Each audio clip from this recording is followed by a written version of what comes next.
on the way, whatever questions you might have, certainly welcome to ask them. We have a very different group today. They will be joining us later. Okay, so we're going to go in the same area and see some of the landscape designs, because Furman College is known as one of the 10 most beautiful campuses in America. And you'll see how beautifully they continue to improve the landscape design here.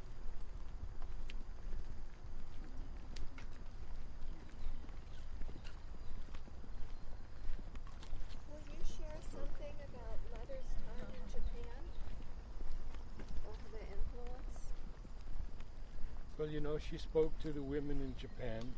She had a great love for Japan. I have something that I just gave an architect I met who's going to see to the landscaping at the Rama's new home on a beautiful lake. They have an island there, basically an island.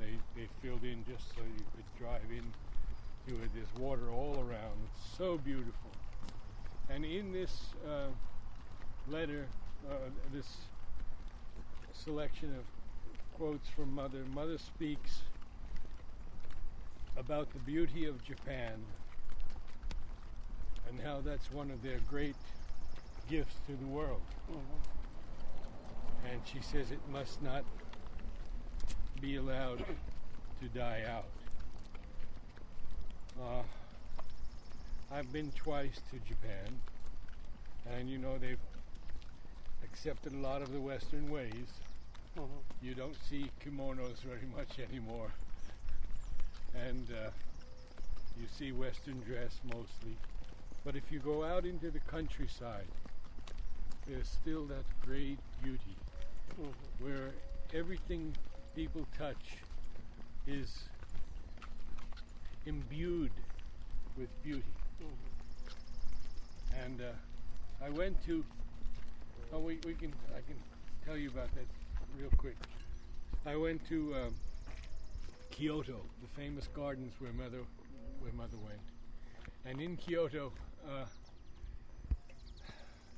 we had a tour of this monastery.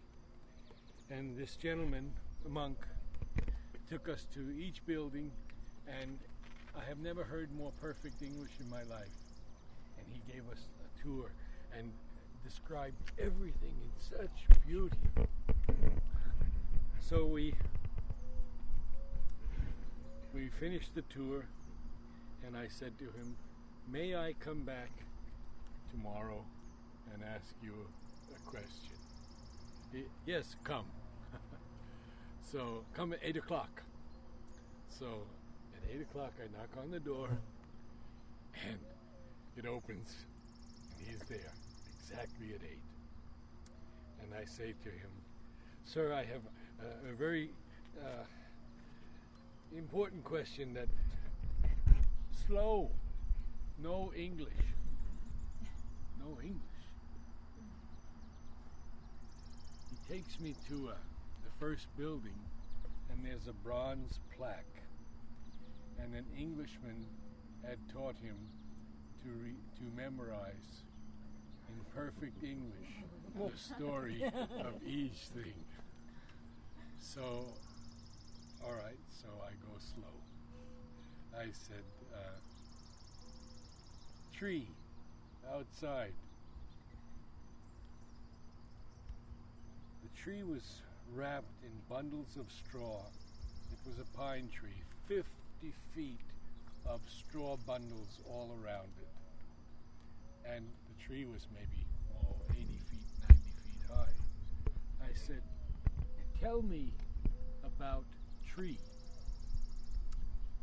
He said, "Tree sick. Give medicine. 200 years more? Okay." What a thing.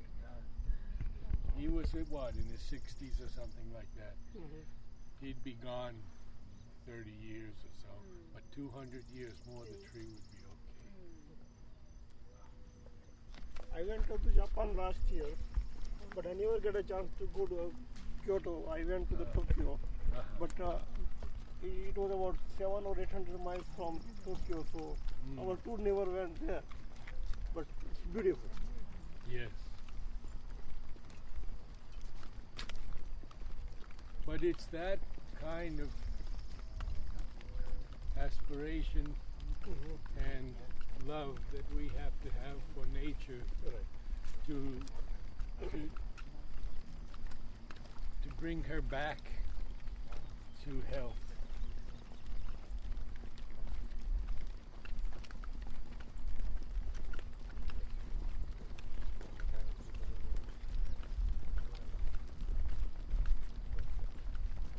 We see these beautiful trees. You know they absorb carbon dioxide and carbon monoxide, and they give off oxygen. So it's when I was in the Amazon last month, flying over it, you can feel that it's a huge lung, and it's just giving oxygen to the whole planet.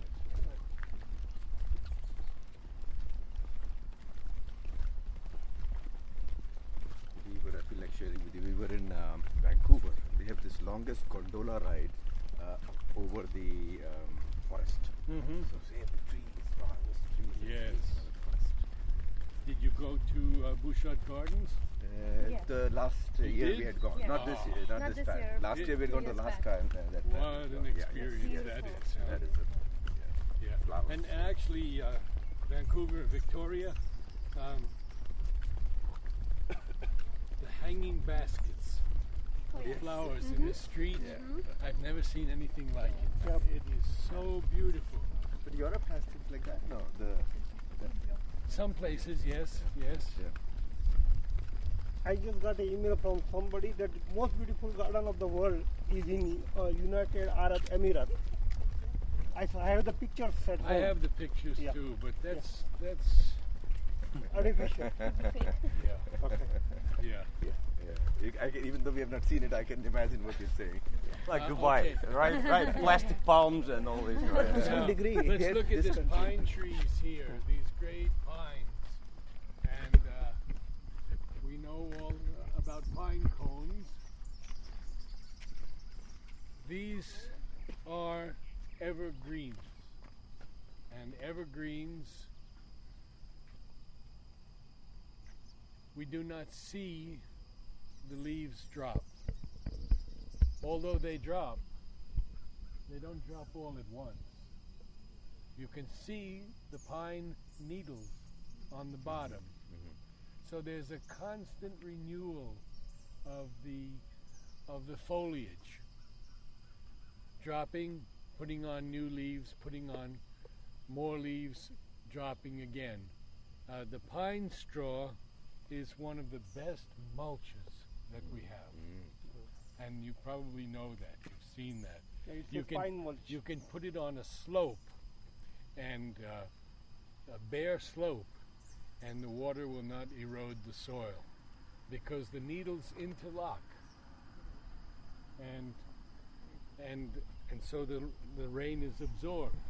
Now the significance of all the evergreens, Mother's name, perpetual vitality. So when you see an evergreen, that is representative of perpetual vitality. It's actually not just representative, but it is vibrating with that significance. Vibrant and vibrating with that significance. And many times I have sat at the base of these great, great trees, especially in the Sierras, in the redwood country. What power is in them. And that power is transferred to you if you're open to it. In any big, big tree.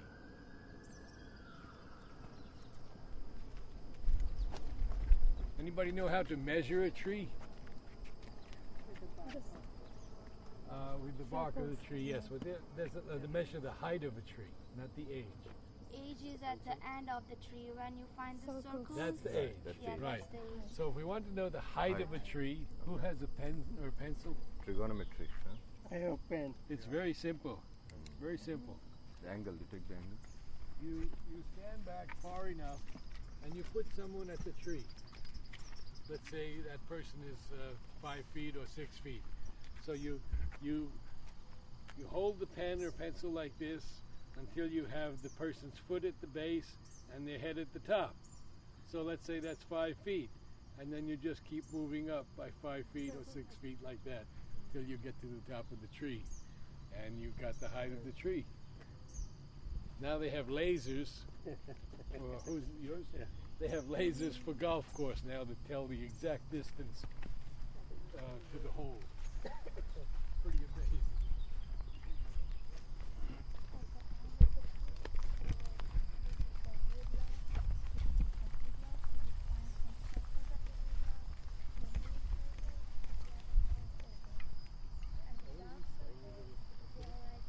Very acidic, yes. Long, long needled pine. Beautiful pine. Look at the length of these needles. Look at that. Probably at least a foot, huh? Look at that.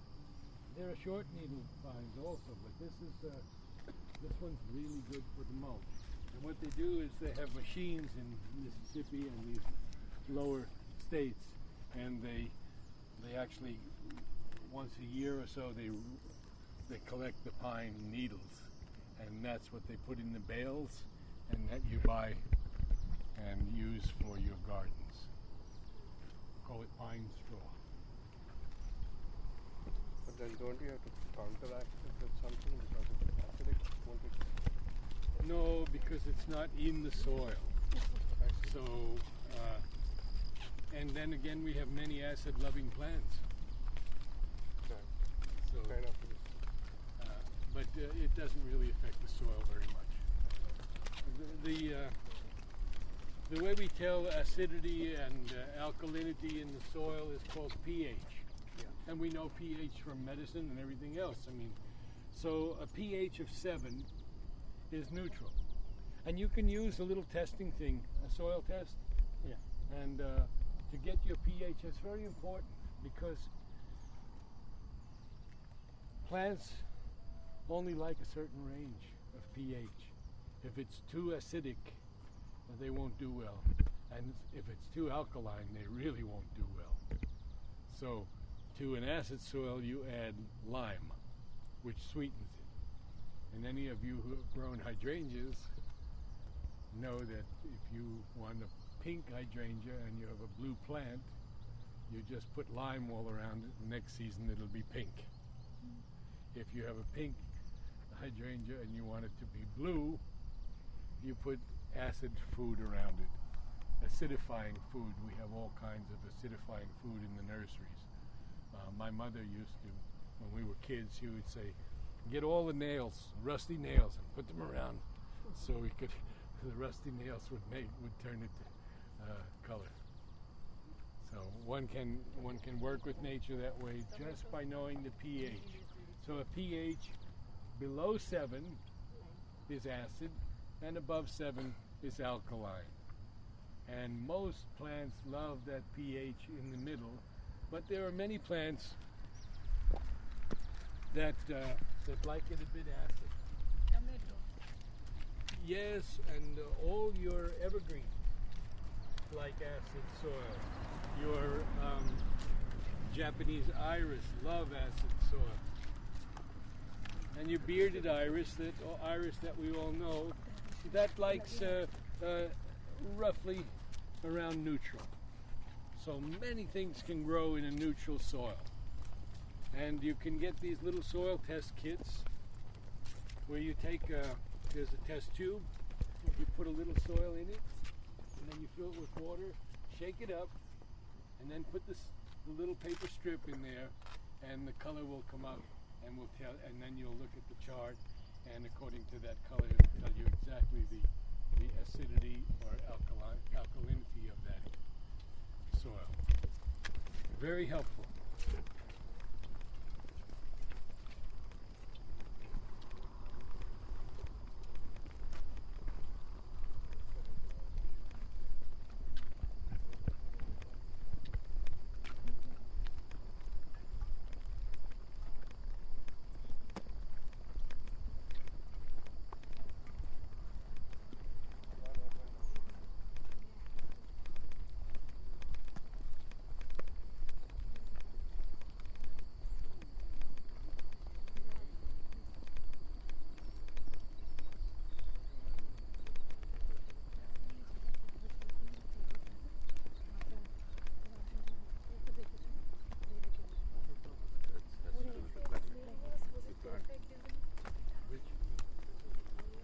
Perfect. Vigilance. Is that the tree or the flower in it? The flower. This tree has a flower. You mean this? Yeah. We saw one yesterday. It's out of season, There's one open. but we did see one. And on the backside this morning, It's a I white- saw big a white couple one? big white Yeah, I flowers. think I've seen those. Huge white flower. Now, these are the seed pods. And inside here, when these are ripe, there'll be red seeds or reddish-orange seeds. This is an evergreen also, with beautiful... I'd like you all to feel this, the back side of the leaf. Feel the back side of the leaf. It's so lovely. So what tree is this? Magnolia. And the genus is Magnolia, and the species is grandiflora, big flower. Magnolia grandiflora. They have two types like this. There are many, Because I many, have many one at my magnolias. home. It smells so good and it's little small flower. Yeah, that's But that's. it smells so good. Yeah. Oh, it's a I wonderful smelled fragrance. yesterday one of these, but it's different. Yes, these magnolias that have been brought into the world through hybridization by man.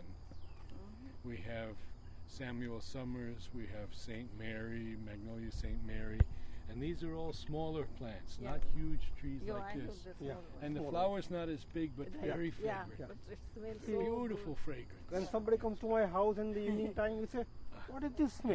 Yeah, exactly. So nice. Yeah. And in India, of course, we have the jasmine. Yeah, jasmine. We have the tuberose. We have these intensely fragrant flowers. Narad, these seeds are ready to be used?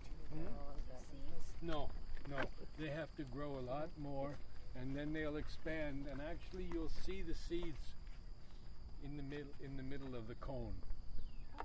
Yeah, and each cone will have many, many seeds. And those seeds, when the cone splits open, then they're ripe.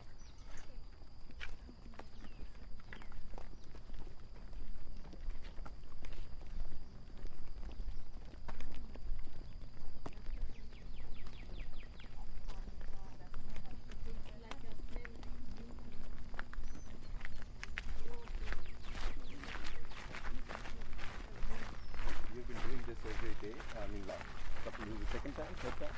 Second time, yes.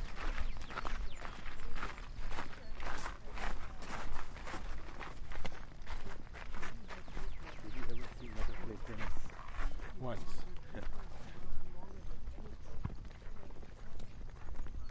You're still playing tennis in the 60s?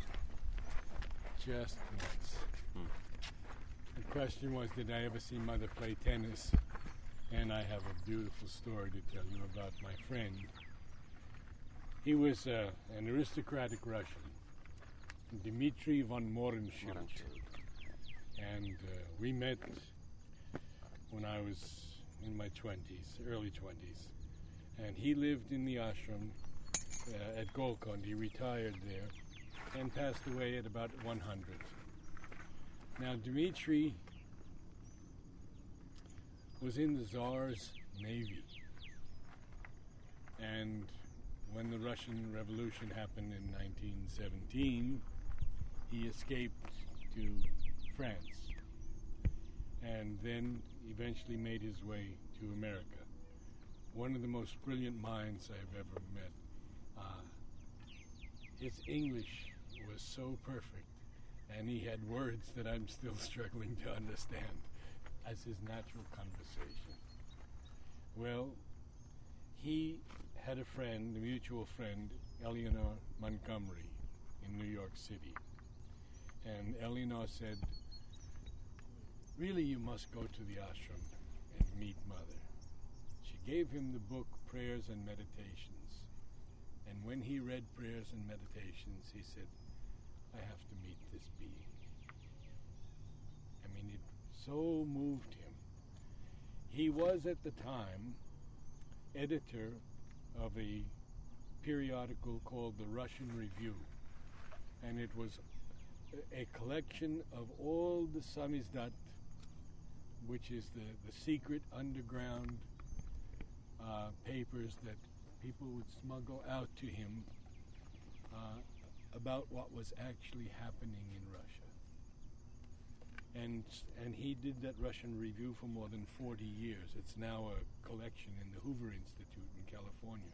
There's a room dedicated to it. So he comes to the ashram, and he hates everything. He doesn't like the regimented marching of the children and the older people. He doesn't like the idea that there's all these money-making departments and everything, and he's ready to leave. So Elena says, just go to the tennis ground and see Mother once, because you haven't seen her. All right, I'll go. So he walks to the tennis ground, and he sees Mother hitting the ball. And suddenly she turns and looks at him, and he levitates 3 feet in the air. And that was it for him. He didn't want to leave after that. Nothing else mattered. Are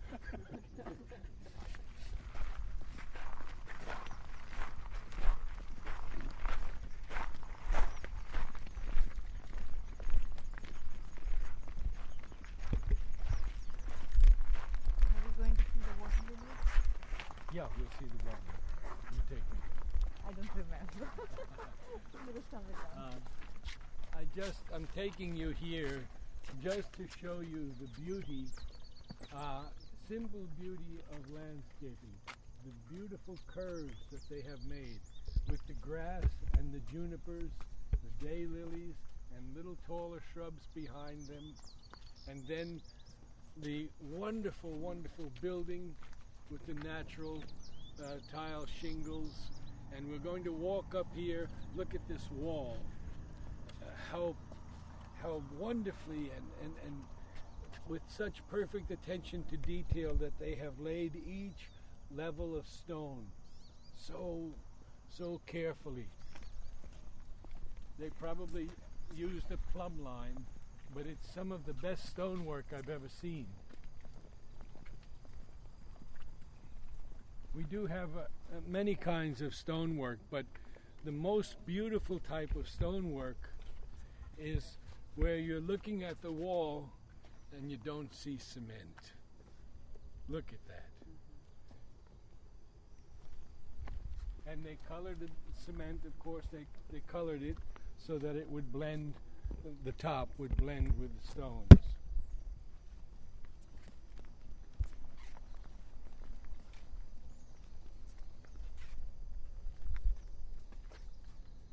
Okay, this is a type of, I believe this is Morea, and we can see here how many seeds in one pod.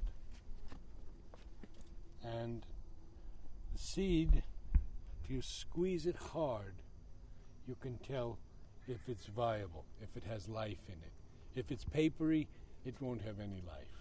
So these are all living seeds, and will be, in this case, the exact duplicate of the mother plant. The seed varies in many species. For example, Shadalu was talking about the plumeria, psychological perfection. Anyone been to Hawaii? No? Yes? In Hawaii, often, especially in the olden days, it was the plumeria that was the lei that they put around your neck. that beautiful, fragrant. Now they use orchids and other things too, but when the plumeria gives seed, no plant comes out exactly the same as the mother plant. So you can have a seed pod of 50 seeds, and you'll have 50 different plants. Very often not as good as the mother plant, unless you consciously cross it with something. You choose the best parent plants and cross them, then you are liable to get something very special. And that is hybridizing. And if we have an opportunity, I can show you that very simply. But I wanted to take you, just look at this building, the view that you have down below, the lake in the distance. You have trees here that, well, there's a group of more dwarf magnolias right there. Not the big one. You see the leaf will be a little smaller also, more compact plant. And then you have the dogwoods, you have maples that will be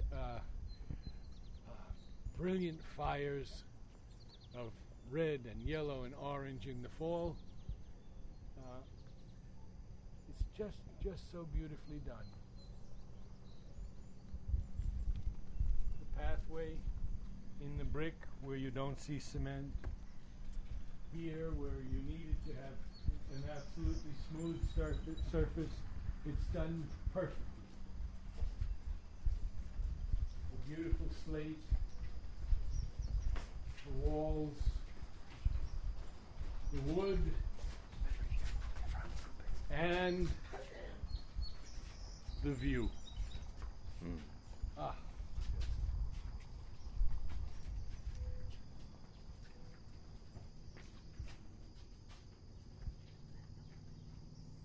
What kind of plants are like in the water? That's a water lily. Water lily. And the mother's name for all the water lilies is Wealth. Wealth. And the Garden of Wealth is one of the 12 gardens of the Matrimandia. And the Garden of Wealth will also have cactus, which represent riches. So water lilies, wealth, and cactus, riches. An interesting combination because the cactus wants it very dry, desert-like, and the water lily has to live in water. Okay. So it'll be a most beautiful garden one day, where you have cactus and then you have all that water element. So we'll go down and walk around.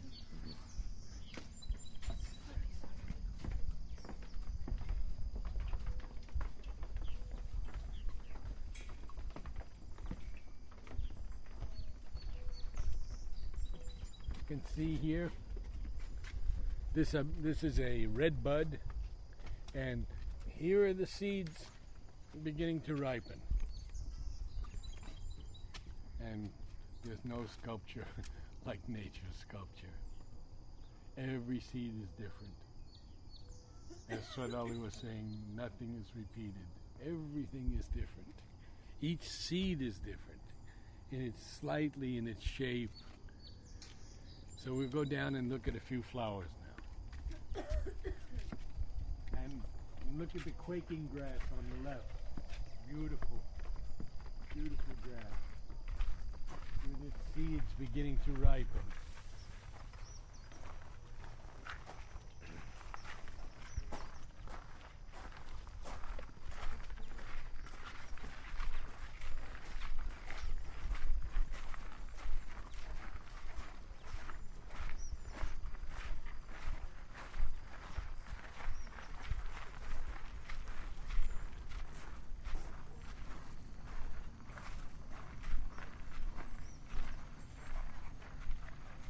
Lotus नहीं है. We'll let everybody get here first. You see the fish, lots of fish, and the koi, the Japanese koi. It's a carp. The water has to be oxygenated, so there's a recirculating pump just to keep oxygen in the water. And We have seen in Oroville, when we introduced some koi, the great egrets coming down and pulling them right out. Koi is the big one. The koi is the Yes. big one, yeah. The little one's a baby koi. So here on to our right and our left is a plant that most of us, I think, have seen. What is the name of it? Black-eyed Susan. Black-eyed Susan. Very good. Black-eyed Susan. Now, I'm going to read you about this. It is also called Gloriosa daisy, cone flower. See, it's like a cone shape. Now, Mother has named this one, rather long significance. First turning of the vital towards the light. And she says, the vital prepares itself to be transformed. Very powerful. First turning of the vital towards the light. And here we have another one.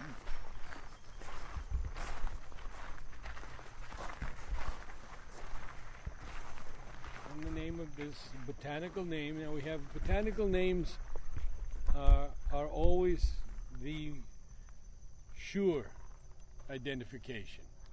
Common names, maybe 10 different plants could have common names, but only the botanical name will apply to one plant. And this is Gaillardia, and Mother's name is Cheerfulness. It's rather cheerful. These are the Japanese iris that like wet conditions. So you can see here that this is a bog area where if you have, and you have the dwarf cattails over there, you have pickerel weed, you have all kinds, but the Japanese iris, the flowers are huge. I have about 500 in my garden, Mother's garden in Georgia, and the size of the flower ranges from about 5 to 8 inches across. I mean, it's a sight you never forget. And they just like their feet dipped into the water or into damp or wet soil. So they finished, early June is their flowering season.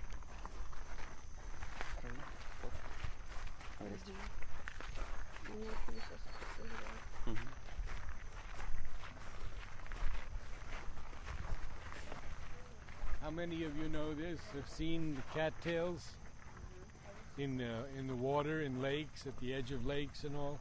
When we were kids, we used to get the dry ones and light them up, smoke them, to keep the mosquitoes away.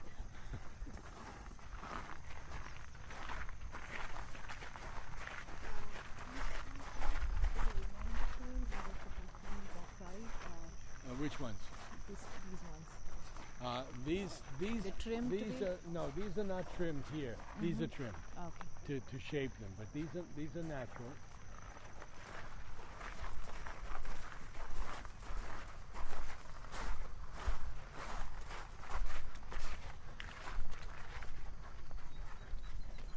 I want to ask you a question that what kind of roses Mothers like the most? Oh my goodness, what a question that is. What kind I'm of going flower? to show you here. No, Roses. what kind of roses like the Mother the most? Mother always gave men the red rose, which is human passions changed into love for the divine. And she usually gave the women white roses. Look here. Can you hold this here with on one side for me? Okay. Page 219. 220. 221. 222. 223. All those pages are roses that Mother named. So many different kinds of roses. The most prolific rose in that part of South India is the one called Surrender. A small rose very fragrant. Now we have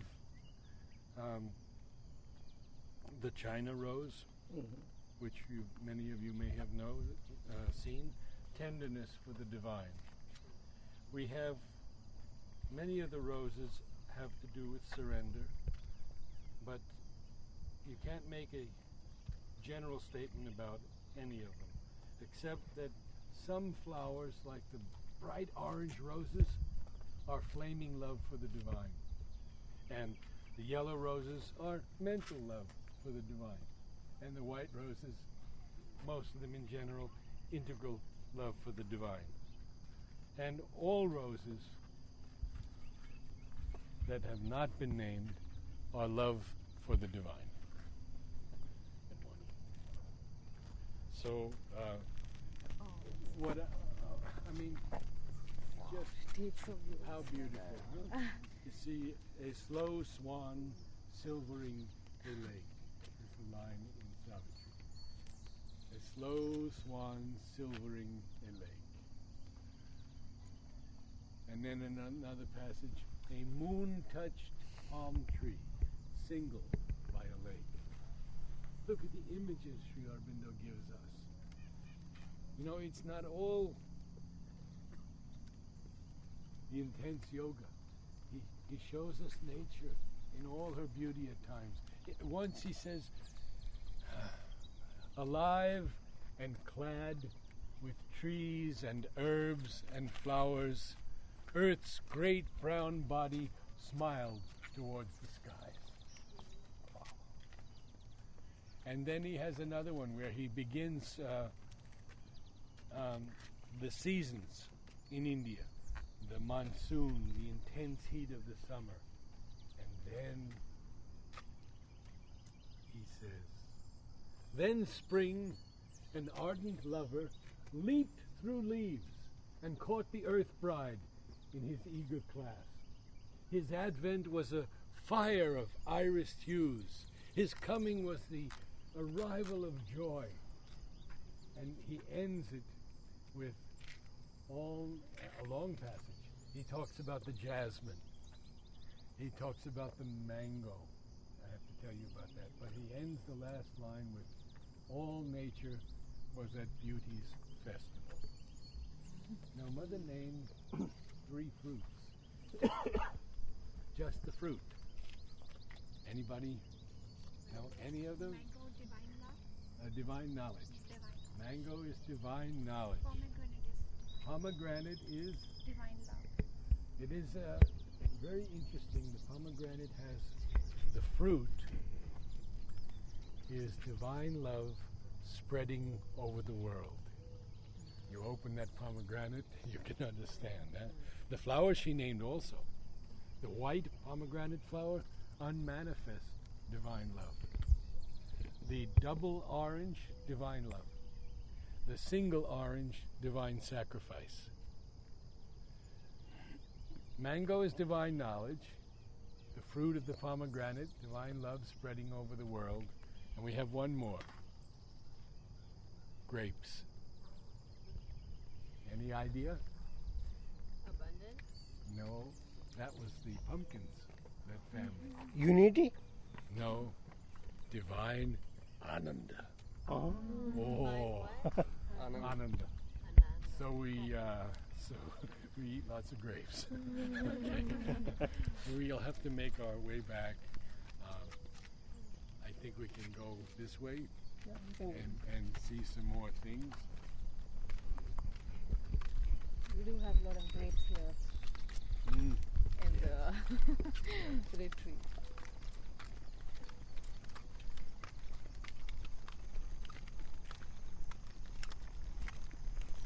You see the sunlight on the trunks of those trees. Those trees are all intimacy with the divine. And we sit under one. Integral intimacy with the divine, the pure white.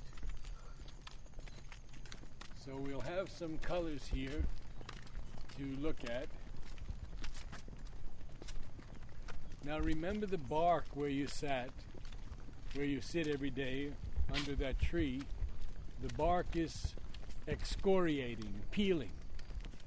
And these beautiful, beautiful examples.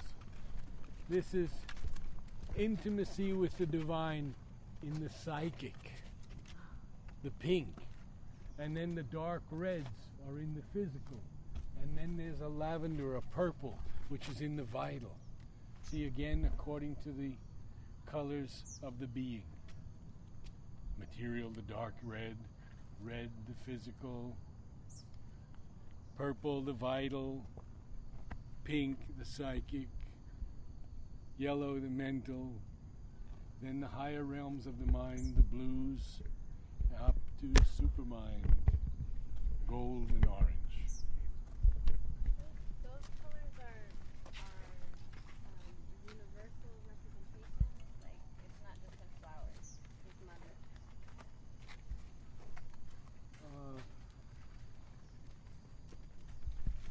Would you apply those same? Would those colors represent the same thing in other places? No, I wouldn't say so. I wouldn't extend it that far. Okay. There's your swan.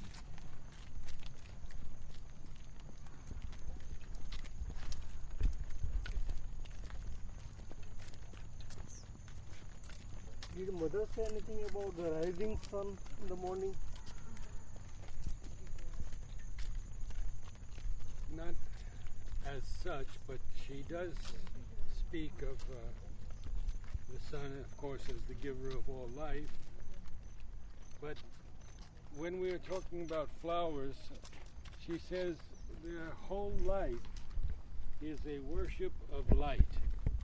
Light is, of course, the material symbol of the divine, and the sun represents, under material conditions, the supreme consciousness.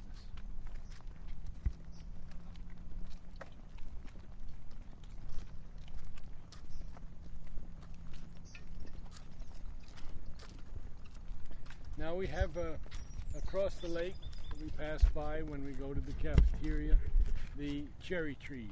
There are two right there. And these are weeping cherries, and this one is not so healthy, having a hard time. It's another weeping cherry here. And the cherry is the family of Prunus, Prunus. And the Prunus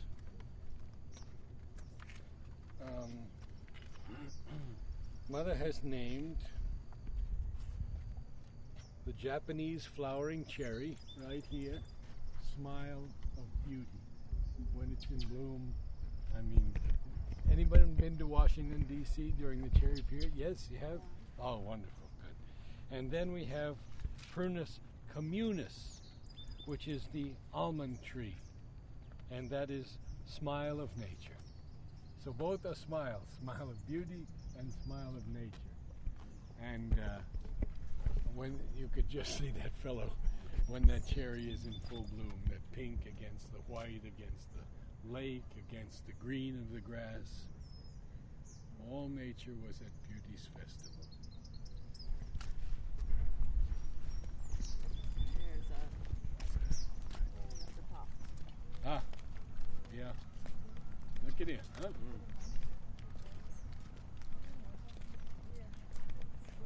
It's a bird. Hmm? Bright blue. I think it is.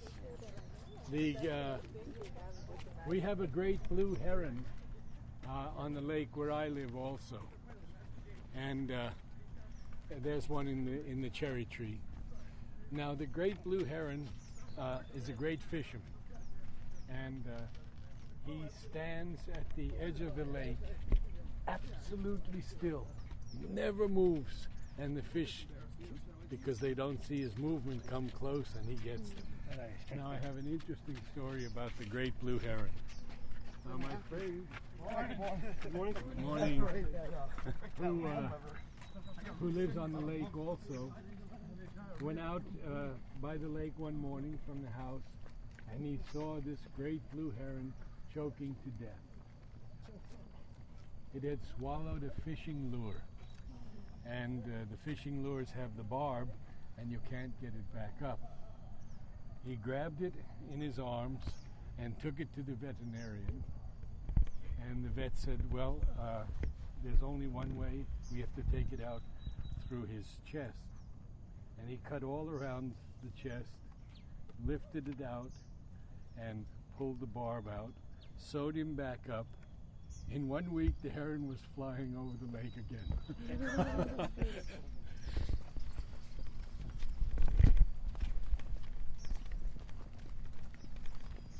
When we make this interconnection with nature, and all the plants and the birds, animals respond to us, we can see what has to be here. For example, I had a pair of mallards who would come to me when they were very little babies, and I would feed them. And then as they got bigger, of course, they didn't want to be around man very much, and they would eat from a tray. Then the word got out, and one wild mallard, they were all wild, of course, but one mother had 9 babies. And they would all walk up the hill behind the mother. And I had to get a big chicken feeder to put 50 pounds of corn in there. And that mother would let each baby eat all it wanted, and only then would she begin to take a bite of the corn. Then I had a friend who was a swan. Her name was Juliet. And swans are not the most beautiful creatures in the world walking up a hill. They waddle. But in the lake, they're perfect.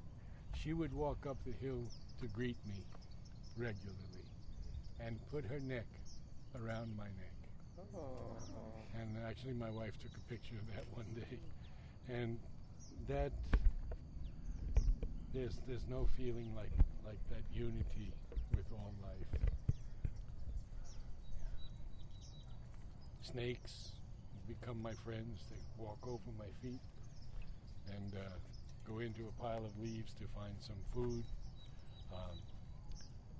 The most dramatic story I can tell you, and then we have to get back, is I returned from the ashram. I've been living alone for a long time, and I felt very ill. And of course, there was no one there to help me. So I was lying in bed, trying to, calling mother and trying to get over this. And I hear this high-pitched cry. And I get myself up and I walk upstairs and go out on the deck. And there's a hawk. Big hawk. And in 1 second, she brushes my head with her wings. Fever's gone. No more pain. I go out and I start working in the garden. I realize that she is starving. And I had met a man some years before who photographs raptors, the hawk family, falcon family, in cities. And he was doing his work in Atlanta. So he said, you get chicken legs, raw, not cooked, and she'll take them if she's starving. I went out on the deck. Of course, she had just healed me. I had no fear. I held the chicken leg out. It was gone in her claws, just like that. Every other day for weeks and weeks until she was strong. And now it's years later and she still remembers me. Now the sequel or the end of the story is not yet. I come back to the ashram and my friend Bharati Reddy has told someone else, and I hear of a story. She knew I was ill, and she went and she prayed to Mother. She said, Mother, he sometimes doesn't like to ask for human help, so please go in whatever form you like. And I only learned this months after when I came back to the ashram. That, okay, we have to go.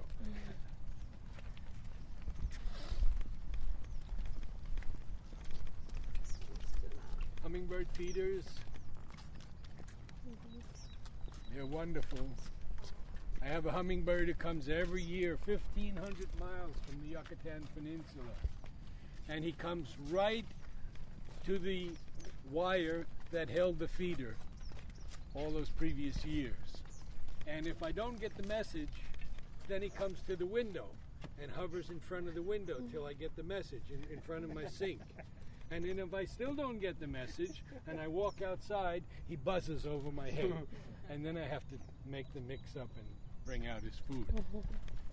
They're very territorial. They chase each other all away. And there's another hummingbird feeder. The red, you see the red shining there?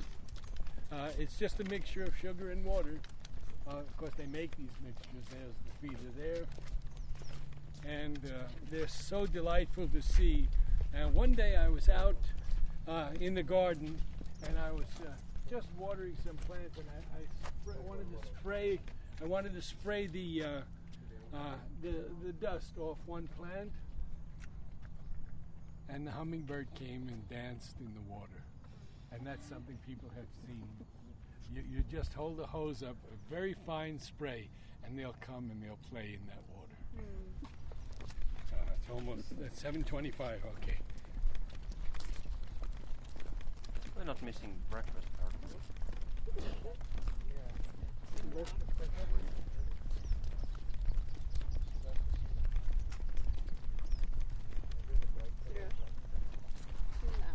Mm-hmm. Yeah. They always. If you have any questions as we're walking, you certainly feel free to ask.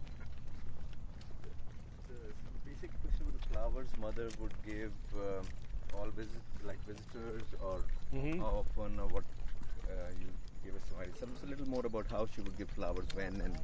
Well, when you went to mother, you always brought flowers, and we have a flower room in the ashram, and you'd go to the flower room, and they would give you a bouquet to bring to mother. Now, mother has made a comment about this. It's in the book, that many people would get fresh flowers, and by the time they brought them to mother, they would be wilted. And others would take a wilted flower, and by the time it got to mother, it would be fresh. That says a lot about us. Any significance about the lotus? The lotus, yes, good question. The white lotus is Aditi, divine consciousness. And the red lotus is the avatar, Sri Aurobindo. Aditi and the divine consciousness, avatar, the red or the pink lotus.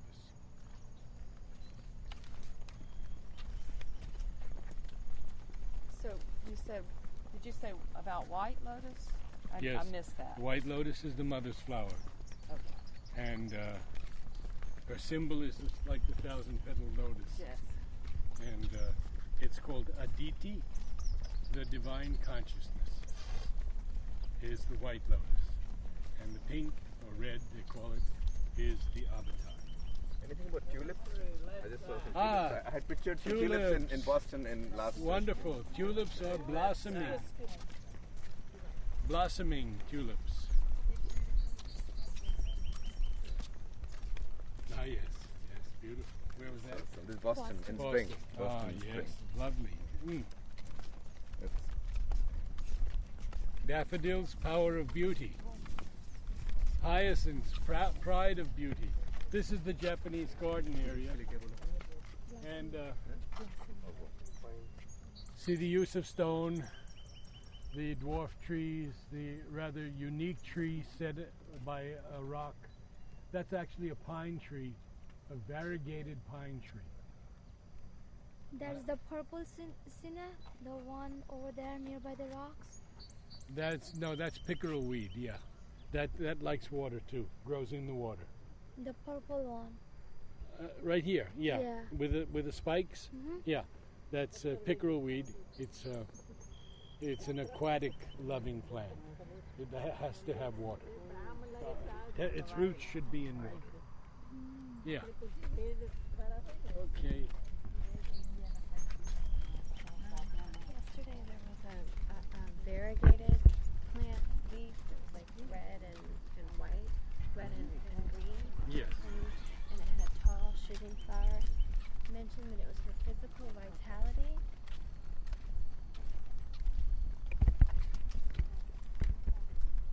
My pen wasn't working. So I was like, oh. But you had said if like you're feeling tired and depleted and maybe your body is a little more weak, this plant has something to offer your like physical vitality. Okay. Coleus, strengthen the vital. Yeah. That's what it was. Also, it's the vital. Yeah, it's the vital. Coleus. Coleus, C-O-L-E-U-S.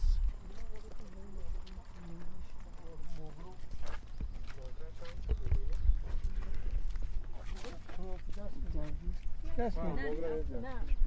Jasmine juda hoy. Ye small. Yeah.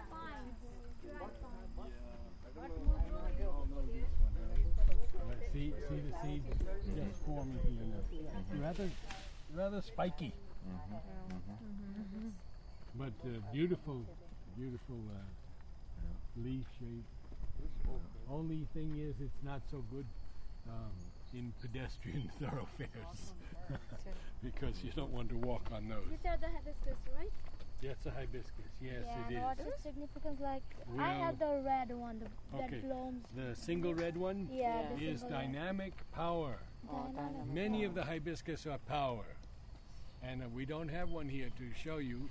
There is one there, but Is there one? Oh, yeah, that's that's look like coccineus. his. That's a native hibiscus. Okay. And it's very different from the hibiscus originally from China, Hibiscus rosa sinensis, from which we derive all these great new hibiscus. But I can just show you a minute how you pollinate a hibiscus and get new flowers, if you'd like to see that. Yeah. Okay, fine. Hibiscus mati tea thai. Nice and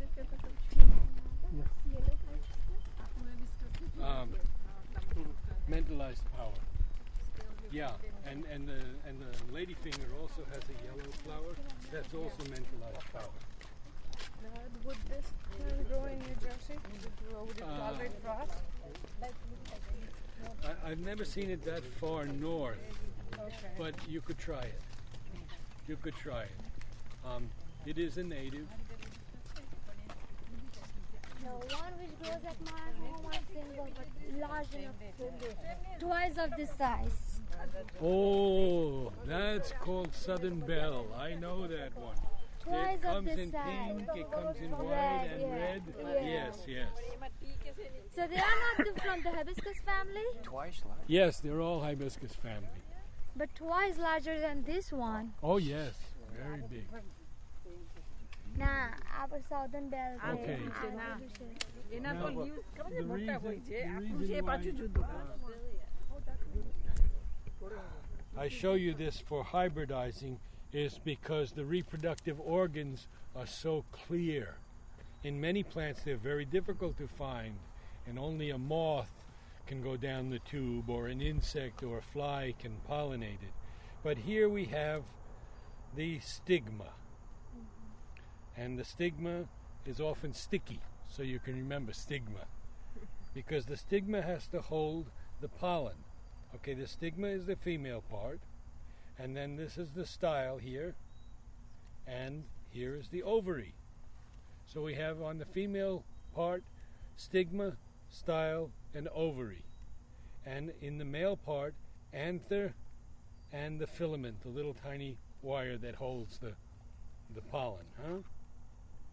So, to make a hybrid, you will take the pollen from one flower pick that flower and dust the stigma, and that's all.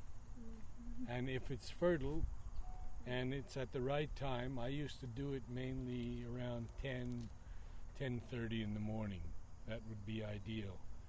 You dust it, and then it'll travel down here and fertilize the ovary, and the seeds will form here.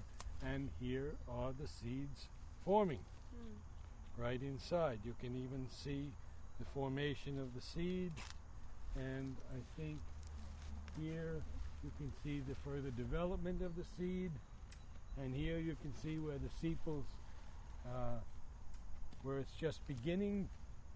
So these seeds, if ripe, you could start, but you see this is the previous season's seed pod, and now you have the current season, and you have no more old seeds and not yet ripe on the new ones. They have kind of yellow kind of powder around their leaves. The yellow powder is the pollen, and this doesn't, you can see just a little piece here, and if you look on this, there's a couple pieces of pollen on this.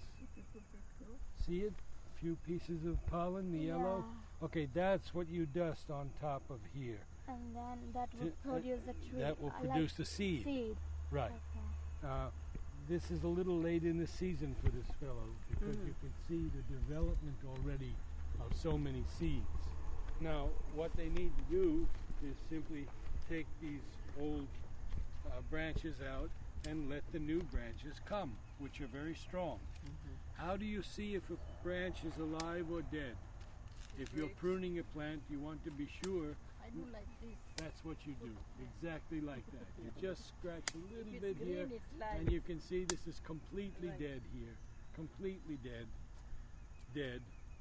and that obviously is telling us it's alive, but sometimes you don't always know, so you just do that little bit, and then you'll know where to cut back with your pruners or your pruning saw. Okay.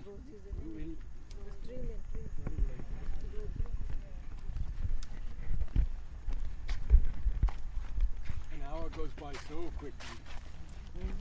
How do we go? We go through here? Okay.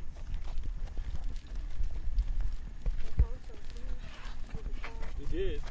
Let's see. Okay, now, very often these are eaten by insects. These are the seeds, and actually, when you squeeze it, squeeze, empty, right? See? If it were viable, fertile, it would be hard, hard like a rock. These have already been eaten by insects. You got a good one. Yeah, there's one hard in it. Good. You got a good seed. Very good. Okay, that's observant. So you don't see any plants, any baby plants growing from the seeds around there? Yeah, sometimes you can see them. The birds are great carriers of seeds. Seeds have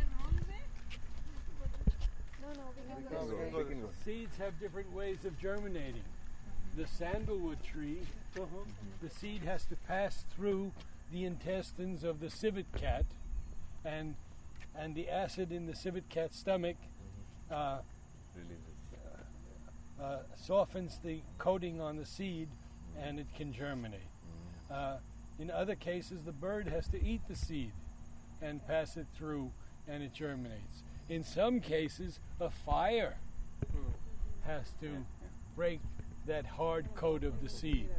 Now, in other cases, water. The seed has to soak in water for some time. Amazon forest.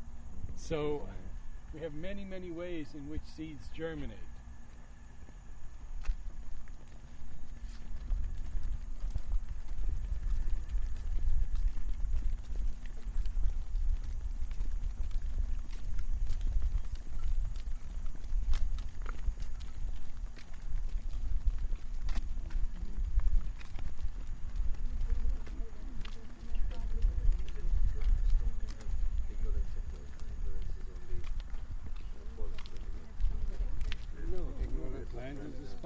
biggest aspiration for light. Yes. It's only with the advent of the mind, that all these man's ignorant mind, that all these things come in.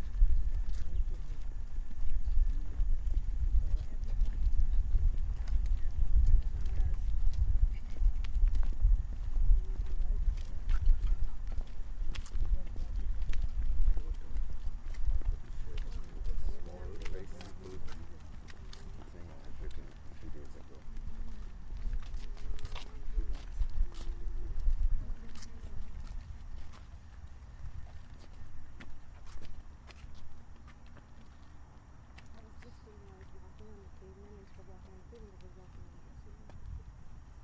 Beautiful.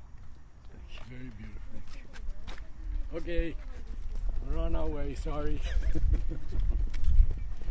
We'll follow you.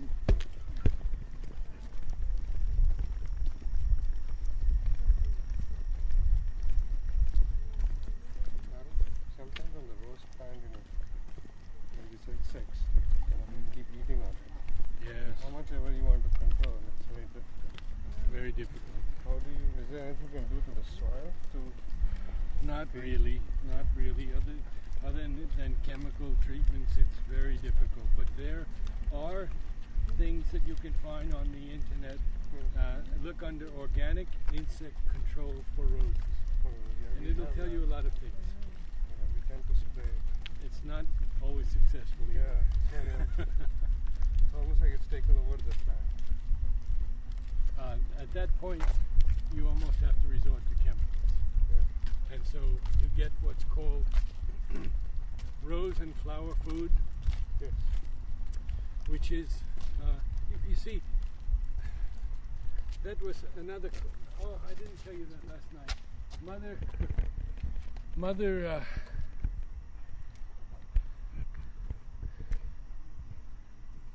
said that we should only grow organically.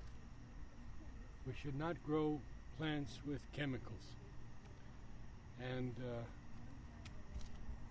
so no chemicals for the foods that we eat, only organic growth. Now, I asked Mother, what about the flowers? And she says, for the flowers you can use chemicals. Wow, that was a revelation. And organic people don't like to hear that. But I ask you this. If you are seriously ill and you need intravenous or injections, are you going to say no, like some Christian sects, or are you going to take it to keep the body alive and move on? Okay? So in some cases, especially about the roses, if they're being so attacked, we have what we call systemic control, in which the root system takes up what will kill all those insects. So you do it once or twice, and then you've got balance achieved again, and then you don't do it. So Mother taught me so much with that one statement. Yes, we can use it, but we must use it with great care, great sensitivity. We don't just go, as we saw in many areas of the country, the planes fly over with chemicals. And, oh my God. Absolutely. But it can, you can also intervene in the vegetable garden if it's infected once in a while with chemicals or No, it's only for the flower. only for the flowers. Yeah. So how But do you there are certain things like there's Bacillus thuringiensis, which is a natural bacillus, I see. and that takes care of all the worms, all the worm larva family. You can use that, and it's available in all the garden centers. You just spray it on and it takes care of that. So I heard avocado is being grown in ashram in the lake. Is that one kind of avocado? I grew avocados at Matrimondia. I had wonderful avocados for years. So they can grow there, and they are actually grown in Oro Orchard, which is in Aurobindo, at the outskirts of near Mortandi and Promes. where now it's becoming a highway. From the growth in Pondicherry in the past 50 years is unbelievable. I mean, now you can't even get a house for less than 20,000 rupees a month for a flat. Yeah, I mean, it's incredible. I was just offered a flat for only 20,000 rupees a month. Whoa! Narad, what is the significance of, I don't know the name in English, but I know the name in Hindi. It's called Mogro. It's very White, very Mogra is aromatic. jasmine. It's jasmine, Mogra. And it's purity. Mother's name is Purity. Is it jasmine? This one or that one? Then what is Ratrani, the night? Night Queen. Yeah, what is that? Yeah, that night queen is Cestrum nocturnum, and Mother has named it. And its name is. Here we are. Air. And the day jasmine, queen of the day, is light. So the one that blooms in the day is light, and the one that blooms in the night is air.